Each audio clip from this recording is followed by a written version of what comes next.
Hi hello ನಮಸ್ಕಾರ. ನಾನು ನಿಮ್ಮ ವಿರೂಪಾಕ್ಷಿ, ಕೃಷಿ ಜೊತೆ ವಿರೂಪಾಕ್ಷಿ ಯೂಟ್ಯೂಬ್ ಚಾನಲ್ಗೆ ಆತ್ಮೀಯವಾದ ಸ್ವಾಗತವನ್ನು ಕೋರ್ತಾ ಇಂದು ವಿಶ್ವ ಪರಿಸರ ದಿನಾಚರಣೆ ಪ್ರಯುಕ್ತವಾಗಿ ಸಮಸ್ತ ನಾಡಿನ ಜನತೆಗೆ ಮತ್ತು ರೈತ ಬಂಧುಗಳಿಗೆ ಎಲ್ಲರಿಗೂ ವಿಶ್ವ ಪರಿಸರ ದಿನಾಚರಣೆಯ ಆರ್ಥಿಕ ಶುಭಾಶಯವನ್ನು ಹೇಳ್ತಾ, ಪ್ರತಿಯೊಬ್ಬರು ಮನೆಗೆ ಒಂದು ಮರವನ್ನ ನೆಡ್ರಿ, ಈ ಮುಖಾಂತರವಾಗಿ ದೇಶದ ಅಭಿವೃದ್ಧಿಯನ್ನ ಒಂದು ಮಾಡ್ರಿ ಅಂತ ಹೇಳ್ತಾ, ಪರಿಸರವನ್ನ ಉಳಿಸ್ರಿ, ಪರಿಸರವನ್ನ ಬೆಳೆಸ್ರಿ ಅಂತ ಹೇಳ್ತಾ ಇವತ್ತಿನ ಕಾರ್ಯಕ್ರಮದ ಕುರಿತಂತೆ ನಾವು ಮಾತಾಡೋಣ.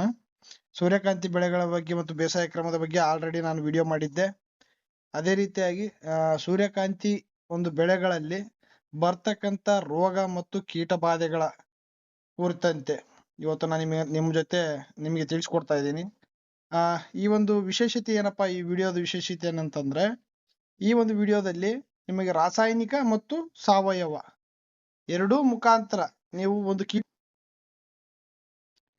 ಕೀಟವನ್ನಾಗಿರ್ಬೋದು ಮತ್ತು ರೋಗವನ್ನಾಗಿರ್ಬೋದು ಯಾವ ರೀತಿ ಹತೋಟಿ ಮಾಡ್ಬೇಕು ಅನ್ನೋದ್ರ ಕುರಿತಂತೆ ನಾನು ಸಂಪೂರ್ಣವಾಗಿ ಮಾಹಿತಿಯನ್ನ ನೀಡ್ತೇನೆ.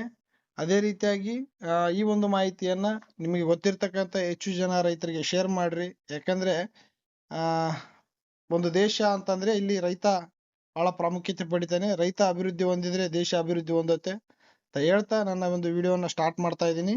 ಬನ್ನಿ. ಮೊದಲನೇ ಒಂದು ರೋಗ ಬಂದ್ಬಿಟ್ಟು ಎಲೆ ಚುಕ್ಕೆ ರೋಗ ಅಂತ ಹೇಳಿ. ಈ ಒಂದು ರೋಗ ಸೂರ್ಯಕಾಂತಿ ಬೆಳೆಗಳಲ್ಲಿ ಅತಿ ಹೆಚ್ಚು ಪ್ರಮಾಣವಾಗಿ ಕಾಣುತ್ತೆ. ಈ ಒಂದು ರೋಗದ ಲಕ್ಷಣ ಏನಪ್ಪಾ ಅಂತ ಹೇಳಿದ್ರೆ, ಎಲೆಗಳ ಮೇಲೆ ಕಂದು ಅಥವಾ ಕಪ್ಪು ಮಚ್ಚೆಗಳು ಕಾಣ್ತವೆ, ಅಂದ್ರೆ ಚುಕ್ಕೆಗಳು ಕಾಣ್ತವೆ. ಚುಕ್ಕೆಗಳು ದೊಡ್ಡದಾಗ್ತಾ ಹೋಗ್ತಾ ಏನಾಗುತ್ತಪ್ಪ ಅಂದ್ರೆ ಸಂಪೂರ್ಣವಾಗಿ ಆ ಎಲೆ ಏನಾಗುತ್ತೆ, ಒಣಗಿ ಕೆಳಗಡೆ ಬೀಳುತ್ತೆ. ಇದರಿಂದ ಏನಾಗತ್ತಪ್ಪ ಅಂದ್ರೆ ಬೆಳವಣಿಗೆ ಕುಂಠಿತ ಆಗ್ತತಿ. ಯಾಕಂದ್ರೆ ಒಂದು ಗಿಡ ಸಮೃದ್ಧವಾಗಿ ಬೆಳಿಬೇಕು ಅಂತಂದ್ರೆ ಗಿಡಗಳ ಎಲೆಗಳೇ ಮುಖ್ಯವಾಗಿರ್ತವೆ. ಯಾಕಂದ್ರೆ ಸೂರ್ಯನ ವಿಕಿರಣಗಳಿಂದ ದ್ಯುತಿ ಸಂಶ್ಲೇಷಣೆ ಕ್ರಿಯೇಟ್ ಮಾಡ್ಕೊಂಡು ಅವು ಸಸ್ಯಗಳಿಗೆ ಆಹಾರವನ್ನು ಒದಗಿಸ್ತಾ ಇರ್ತವೆ. ಹಾಗಾಗಿ ಈ ಒಂದು ರೋಗದ ಬಾಧೆಯಿಂದಾಗಿ ಗಿಡ ಸಂಪೂರ್ಣವಾಗಿ ಬೆಳವಣಿಗೆ ಆಗ್ತಕ್ಕಂಥದ್ದು ಕುಂಠಿತ ಆಗುತ್ತೆ.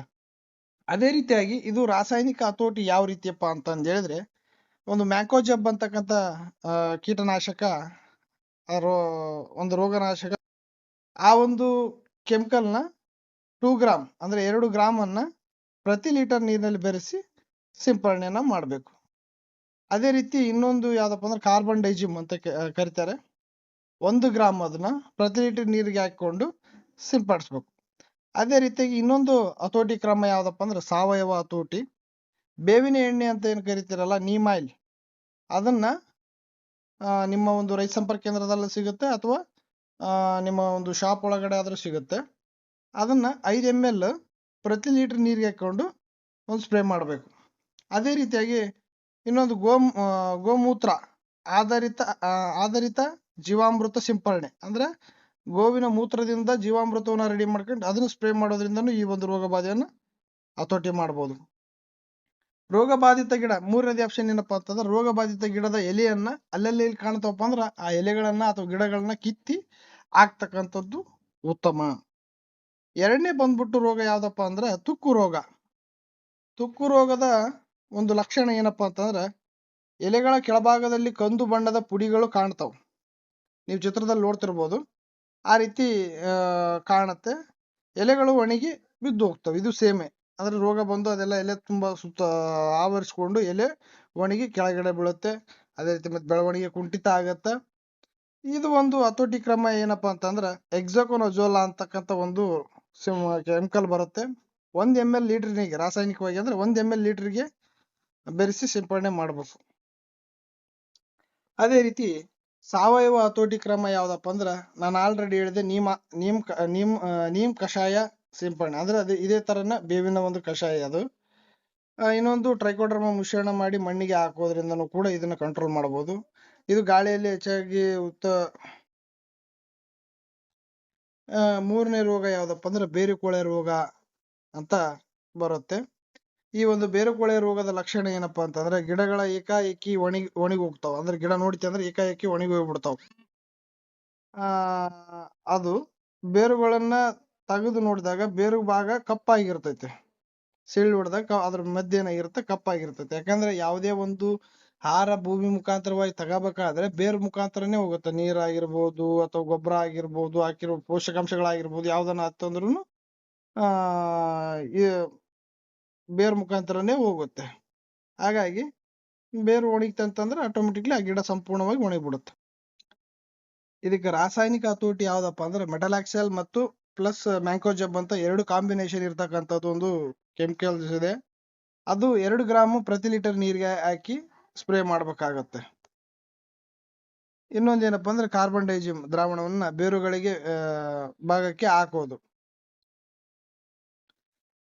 ಅದೇ ರೀತಿ ಸಾವಯವ ಹತೋಟಿ ಅಂತ ಅಂದ್ರೆ ಟ್ರೈಕೋಡರ್ಮಾ ಅಂತ ಏನ್ ಕರೆದ್ನಲ್ಲ, ಅದನ್ನ ವರ್ಮಿ ಅಂದ್ರೆ ಎರೆಹುಳು ಅಥವಾ ಎರೆಹುಳು ಗೊಬ್ಬರ ಆಗಿರ್ಬೋದು ಅಥವಾ ನಿಮ್ಮ ದನದ ಕೊಟ್ಟಿಗೆ ಗೊಬ್ಬರ ಆಗಿರ್ಬೋದು, ಅದರಲ್ಲಿ ಮಿಶ್ರಣ ಮಾಡಿ ಅದ್ರ ಮುಖಾಂತರವಾಗಿ ನೀವು ಬೇರುಗಳಿಗೆ ಕೊಡೋದ್ರ ಮುಖಾಂತರವಾಗಿ ಅದನ್ನು ಹತೋಟಿ ಮಾಡ್ಬೋದು. ಇದ್ರಾಗ ಮೇನ್ ಮ್ಯಾನೇಜ್ಮೆಂಟ್ ಏನಪ್ಪಾ ಅಂದ್ರೆ ನೀರ್ ನಿಲ್ಲದಂತ ನೋಡ್ಕೋಬೇಕು ಆಕ್ಚುಲಿ. ಯಾಕಂದ್ರೆ ನೀರ್ ಜಾಸ್ತಿ ನಿಂತ್ಕಂತಂದ್ರೆ ಅದು ಬೇರುಗಳು ಏನಾಗ್ತಾವ, ಒಣಗ್ತಾ ಹೋಗ್ಬಿಡ್ತವೆ. ಒಂದು ಉಸಿರಾಟ ತೊಂದರೆ ಆಗಿ ಬೇರು ಆಟೋಮೆಟಿಕ್ ಆಗಿ ಒಂದು ಬೇರು ಕೊಳೆ ರೋಗಕ್ಕೆ ತುತ್ತಾಗ್ತವೆ. ಇಲ್ಲಿ ತಾನ ಏನಪ್ಪಾ ಅಂದ್ರೆ ಇದು ರೋಗಗಳ ಬಗ್ಗೆ ಆಯ್ತು. ಈಗ ಕೀಟಗಳ ಬಗ್ಗೆ ನಾನು ಹೇಳಕ್ ಹೋಗ್ತಾ ಇದ್ದೀನಿ. ತಂಬಾಕು ಎಲೆ ಹುಳು ಅಂತಂದೇಳಿ ಒಂದು ಕೀಟ ಬರುತ್ತೆ. ಈ ಒಂದು ಕೀಟದ ಲಕ್ಷಣಗಳೇನಪ್ಪ ಅಂದ್ರೆ ಎಲೆಗಳನ್ನ ತಿನ್ನಾಗಿ ಜಾಲರಿ ತರ ಏನತ್ತ ಎಲೆನ ಸಂಪೂರ್ಣವಾಗಿ ತಿಂದು ಬಿಡುತ್ತ.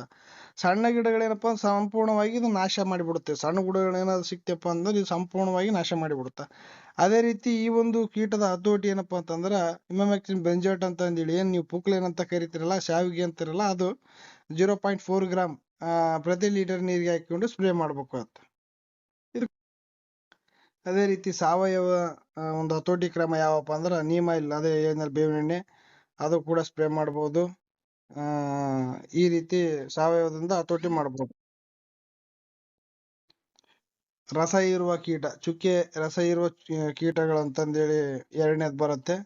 ಇದು ಎಲೆಗಳ ಮುಡಿಸಿಕೊಳ್ಳುವುದು ಮತ್ತು ಗಿಡ ಹಳದಿಯಾಗುವುದು, ಬೆಳವಣಿಗೆ ಕುಂಠಿತ ಆಗುತ್ತೆ. ಇದು ಈ ರೀತಿ ನೀವು ಚಿತ್ರದಲ್ಲಿ ನೋಡ್ತಿರ್ಬೋದು ಯಾವ ರೀತಿ ಕಾಣುತ್ತದೆ ಅಂತ. ಇದು ಒಂದು ರಾಸಾಯನಿಕ ಹತೋಟಿ ಯಾವ ರೀತಿ ಮಾಡ್ಬೇಕಪ್ಪ ಅಂದ್ರೆ ಇಮ್ಲಾಕ್ಲೋಪಿಡ್ ಅಂತಂದೇಳಿ ಒಂದ್ ಬರುತ್ತೆ. 0.3 ml ನ ಪ್ರತಿ ಲೀಟರ್ ನೀರಿಗೆ ಸ್ಪ್ರೇ ಮಾಡ್ಬೇಕು. ಇನ್ನೊಂದು ರಾಸಾಯನಿಕ ಬಂದ್ಬಿಟ್ಟು ಥೈಮಿಥಾಕ್ಸಿನ್ ಅಂತಂದೇಳಿ ಬರುತ್ತೆ. 0.25 ಗ್ರಾಮ್ ಪ್ರತಿ ಲೀಟರ್ ನೀರಿಗೆ ಹಾಕೊಂಡು ಇದು ಸ್ಪ್ರೇ ಮಾಡ್ಬೇಕು. ಅದೇ ರೀತಿ ಸಾವಯವ ಹತೋಟಿ ಅಂತ ಬಂದಾಗ ಬೇವಿನ ಎಣ್ಣೆ ಅಂತ ಏನ್ ಕರೆದ್ನಲ್ಲ, ಬೇವಿನ ಎಣ್ಣೆ ಅಂತ ಏನ್ ಹೇಳಿದ್ನಲ್ಲ, ಅದನ್ನ ನೀವು ಸ್ಪ್ರೇ ಮಾಡ್ಬೇಕು. ಬೆಳ್ಳುಳ್ಳಿ ಮೆಣಸಿನಕಾಯಿ ಕಷಾಯವನ್ನ ಸಿಂಪಡಣೆ ಮಾಡ್ಬೇಕು. ಹಳದಿ ಬಣ್ಣದ ಕಾಣ್ತಕ್ಕಂಥವನ್ನ ಏನ್ ಮಾಡ್ಬೇಕು, ಅವನ್ನ ರಿಮೂವ್ ಮಾಡ್ಬೇಕು. ಅದೇ ರೀತಿಯಾಗಿ ಮೂರನೇ ಒಂದು ಕೀಟ ಬಾಧೆ ಯಾವ ರೀತಿ ಸೂರ್ಯಕಾಂತಿಯ ಬೆಳೆಯನ್ನ ಕುಂಠಿತಗೊಳಿಸುತ್ತೆ ಅದರ ಕುರಿತಂತ ಒಂದು ಕೀಟದ ಕುರಿತಂತೆ ಹೇಳ್ತಾ ಇದ್ದೀನಿ.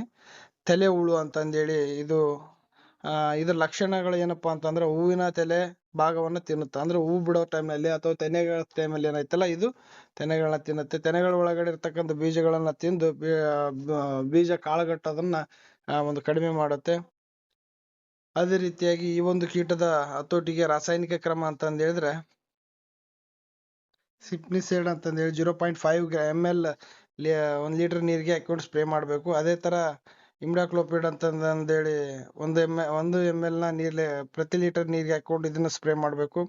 ಅದೇ ರೀತಿಯಾಗಿ ಸಾವಯವ ಹತೋಟಿ ಅಂತಂದ್ ಹೇಳಿದ್ರೆ ಸಾವಯವ ಹತೋಟಿ ಅಂದ್ರೆ ಮೋಹಕ ಬೆಳೆಗಳಂತ ಟ್ರಾಪ್ಸ್ ಅಂತ ಬರ್ತಾವ, ಅವನ್ನ ಹಾಕ್ಬೇಕು. ನೀಮ್ ಆಯಿಲ್ ಅಂತಂದ್ ಹೇಳಿದೆ, ಅದನ್ನ ಸ್ಪ್ರೇ ಮಾಡ್ಬೇಕು. ಹಾನಿಗೊಳಗಾದ ಹೂವನ್ನ ಅಥವಾ ತೆಲೆನ ಕತ್ತರಿಸಿ ನಾಶ ಪಡಿಸ್ಬೇಕು. ಯಾಕಂದ್ರೆ ಸಣ್ಣ ಪ್ರಮಾಣದಲ್ಲಿದ್ದಾಗ ಹತೋಟಿ ಮಾಡ್ಬೋದು. ಅದನ್ನ ಒಂದು ಕಿತ್ತೋಗಿದ್ರೆ ಇನ್ನೂ ಆಗಲ್ಲ, ಅದನ್ನ ಹತೋಟಿ ಆ ರೀತಿ ಹತೋಟಿ ಮಾಡ್ಬೋದು. ಇನ್ನೊಂದ್ ಏನಪ್ಪಾ ಅಂದ್ರೆ ಮುನ್ನೆಚ್ಚರಿಕೆ ಕ್ರಮಗಳು ಅಂದ್ರೆ ಫಸ್ಟಿಗೆ ಸ್ಟಾರ್ಟಿಂಗ್ ಆಗಿ ತಾವೇನ್ ಈ ಒಂದು ಕೀಟ ಮತ್ತು ರೋಗ ಬಾಧೆಗಳನ್ನ ತಡೆಯೋದಕ್ಕೆ ತಾವೇನ್ ಮಾಡ್ಬೇಕು ಅಂತಂದೇಳಿ ಮುನ್ನೆಚ್ಚರಿಕೆ ಕ್ರಮಗಳ ಬಗ್ಗೆ ನಾನು ಹೇಳ್ತಾ ಇದ್ದೀನಿ. ಫಸ್ಟೇದಾಗಿ ಬೀಜ ತಗೊಂಡ ತಕ್ಷಣ ಬೀಜಕ್ಕೆ ಬೀಜೋಪಚಾರ ಮಾಡ್ಬೇಕು. ಬೀಜೋಪಚಾರ ಮಾಡೋದ್ರಿಂದ ಕೂಡ ಈ ಒಂದು ಕೀಟ ಬಾಧೆಗಳು, ರೋಗ ಬಾಧೆಗಳನ್ನ ಹತೋಟಿ ಮಾಡಬಹುದು. ಅದೇ ರೀತಿಯಾಗಿ ಬೆಳೆ ಪರಿವರ್ತನೆ ಅನುಸರಿಸ್ಬೇಕು. ಅಂದ್ರೆ ಈ ವರ್ಷ ಸೂರ್ಯಕಾಂತಿ ಹಾಕಿದ್ರೆ ಮುಂದಿನ ಸಾರಿ ಮತ್ತೆ ಹಿಂಗಾರು ಬೆಳೆಗೂ ಸೂರ್ಯಕಾಂತಿ ಹಾಕ್ಬಾರ್ದು, ಬೇರೆ ಕಡಲೆ ಹಾಕ್ಬೇಕು ಅಥವಾ ಜೋಳ ಹಾಕ್ಬೇಕು. ಈ ರೀತಿ ಬೆಳೆ ಪರಿವರ್ತನೆಯನ್ನ ಮಾಡ್ಬೇಕು. ಸಮತೋಲನ ಗೊಬ್ಬರಗಳನ್ನ ನಾವು ಕಾದಿರಿಸ್ಕೋಬೇಕಾಗತ್ತೆ. ಅದ್ರ ಗೊಬ್ಬರ ಹೆಚ್ಚು ಕೊಡೋದು ಅಥವಾ ಕಡಿಮೆ ಕೊಡೋದು ಈ ತರ ಮಾಡ್ಬೋದು. ಸಮತೋಲನ ಗೊಬ್ಬರವನ್ನ ನಾವು ಮಾಡ್ಕೋಬೇಕಾಗತ್ತೆ. ಅದೇ ರೀತಿ ನೀರು ನಿಲ್ಲದಂತೆ ನೋಡ್ಕೋಬೇಕು. ಒಂದ್ ಯಾವ್ದೇ ಬೆಳೆ ಆಗಿರ್ಲಿ ಯಾವ ಈಗ ಭತ್ತಕ್ಕೆ ಬಂದ್ಬಿಟ್ರೆ ಉಳಿದಂತೆ ಎಲ್ಲಾ ಬೆಳೆಗಳಿಗೂ ನೀರು ನಿಲ್ಸಕ್ಕಂತ ಅನಿವಾರ್ಯ ಇಲ್ಲ. ಹಾಗಾಗಿ ನೀರ್ ನಿಲ್ದಂತೆ ಇವ್ ನೋಡ್ಕೋಬೇಕು. ನೀರ್ ಏನಾದ್ರು ಇವ್ ನಿಂತ್ಕೊಂಡ್ರೆ ಈಗ ತೊಗರಿ ಆಗಿರ್ಬೋದು, ಕಡ್ಲೆ ಆಗಿರ್ಬೋದು, ಸೂರ್ಯಕಾಂತಿ ಆಗಿರ್ಬೋದು, ಇವೇನಪ್ಪಾ ಅಂತಂದ್ರೆ ತೊಗರಿ ನೆಟ್ಟೆ ಹೋಗುತ್ತೆ. ಅದೇ ರೀತಿ ಇವಾಗ್ತವೆ. ಸಮಯಕ್ಕೆ ಸರಿಯಾಗಿ ಕಳೆ ನಿರ್ವಹಣೆ ಮಾಡ್ಬೇಕು. ಕಳೆಗಳು ಜಾಸ್ತಿ ಇತ್ತಪ್ಪ ಅಂದ್ರೆ ಕೀಟ ಬಾಧೆಗಳು ಹೆಚ್ಚಾಗ್ತವೆ. ಅದಕ್ಕೋಸ್ಕರ ಸಮಯಕ್ಕೆ ಸರಿಯಾಗಿ ಒಂದು ಕಳೆ ನಿಯಂತ್ರಣ ಮಾಡಬೇಕು. ಮತ್ತೆ ರೋಗ ಮತ್ತು ಕೀಟಕ್ಕೆ ಕಾಣುತ್ತಿದ್ದಂತೆ ಅದನ್ನು ಹತೋಟಿ ಕ್ರಮವನ್ನು ಕೈಗೊಳ್ಳಬೇಕು. ಉಪಯುಕ್ತ ಸಲಹೆಗಳೇನಪ್ಪಾ ಅಂತಂದ್ರ ಒಂದು ಔಷಧಿಯನ್ನ ಮರು ಔಷಧಿ ಅಂದ್ರೆ ಮರು ಅಂದ್ರೆ ಫಸ್ಟ್ನೇ ಸರಿ ಇಮಾಮೆಕ್ಟಿನ್ ಬೆಂಜೇಟ್ ಹೊಡೆದಿರ್ತೀವಿ, ಮತ್ತೆ ಎರಡನೇ ಸರಿ ಇಮಾಮೆಕ್ಟಿನ್ ಬೆಂಜೇಟ್ ಹೊಡೆಯೋದನ್ನ ಬಿಡಬೇಕು. ಯಾಕಂದ್ರೆ ಅದು ಆ ಒಂದು ಕೀಟ ಏನಾಗಿರ್ತಪ್ಪ ಅಂದ್ರ ಅದ್ ರೆಸ್ಟ್ರಿಕ್ಷನ್ ಪವರ್ ನ ತಗೊಂಡ್ಬಿಟ್ಟಿರುತ್ತೆ. ಹಾಗಾಗಿ ಇವನ್ನೆಲ್ಲ ತಾವು ಪಾಲಿಸಿದ್ರೆ ಈ ಒಂದು ಕೀಟ ಮತ್ತು ರೋಗ ಹತೋಟಿಯನ್ನ ತಾವು ಮಾಡಬಹುದು ಅಂತ ಹೇಳ್ತಾ, ಇಲ್ಲಿವರೆಗೂ ಈ ತರದ ಮಾಹಿತಿಗಳಿಗಾಗಿ ಕೃಷಿ ವಿರೂಪಾಕ್ಷ ಯೂಟ್ಯೂಬ್ ಚಾನೆಲ್ ನ ಸಬ್ಸ್ಕ್ರೈಬ್ ಮಾಡ್ಕೊಳ್ಳಿ ಮತ್ತು ಶೇರ್ ಮಾಡ್ರಿ ಅಂತ ಹೇಳಿ ನನ್ನ ಮಾತುಗಳನ್ನ ಮುಗಿಸ್ತೇನೆ. ಜೈ ಹಿಂದ್, ಜೈ ಕರ್ನಾಟಕ್. ಎಲ್ಲರಿಗೂ ನಮಸ್ಕಾರ.